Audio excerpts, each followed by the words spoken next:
Emmanuel Macron a prévu samedi un grand débat au Salon de l'Agriculture. Il tentera d'éteindre une crise qui dure depuis de longues semaines, malgré plusieurs annonces gouvernementales. Mais il aura face à lui de nombreux acteurs aux intérêts divergents, qu'il sera très difficile de mettre d'accord et qui soulignent régulièrement les propres contradictions du président. La rencontre promet d'être électrique. Le président de la République, Emmanuel Macron, inaugurera le Salon international de l'agriculture, SIA, samedi 24 février, avec un débat sans filtre et à bâton rompu, selon la formule de l'Élysée, avec les agriculteurs. La colère de ces derniers, qui a culminé fin janvier avec plusieurs autoroutes bloquées, n'est que partiellement retombée depuis les différentes annonces du gouvernement. La conférence de presse du Premier ministre, Gabriel Attal, mercredi 21 février, en est la dernière illustration. Malgré de nouvelles mesures concernant l'usage des pesticides en France ou l'annonce d'une nouvelle version de la loi Egalim pour l'été, les agriculteurs maintiennent la pression.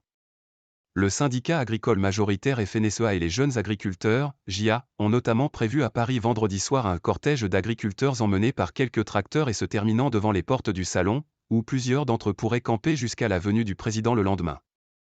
De son côté, la coordination rurale, deuxième syndicat du secteur, prévoit aussi une manifestation vendredi à Paris. L'attente autour de la visite du chef de l'État au Salon de l'Agriculture est très forte. Le président de la République doit incarner le changement de logiciel de la France et de l'Europe sur l'agriculture, et l'accent mis sur la souveraineté alimentaire française, a souligné le patron de la FNSEA, Arnaud Rousseau, mercredi sur France 5. À ce contexte s'ajoute la nécessité d'une transition écologique présentée par le gouvernement comme indispensable et des élections européennes qui se profilent, 9 juin, pour lesquelles les sondages donnent le Rassemblement national, RN, largement en tête, loin devant la liste de la majorité présidentielle. Or, en voulant satisfaire les principaux syndicats d'agriculteurs, tout en poursuivant à la fois les objectifs environnementaux et climatiques de la France et des objectifs électoraux face au RN, la tâche d'Emmanuel Macron s'annonce délicate, tant les contradictions sont nombreuses. Tour d'horizon.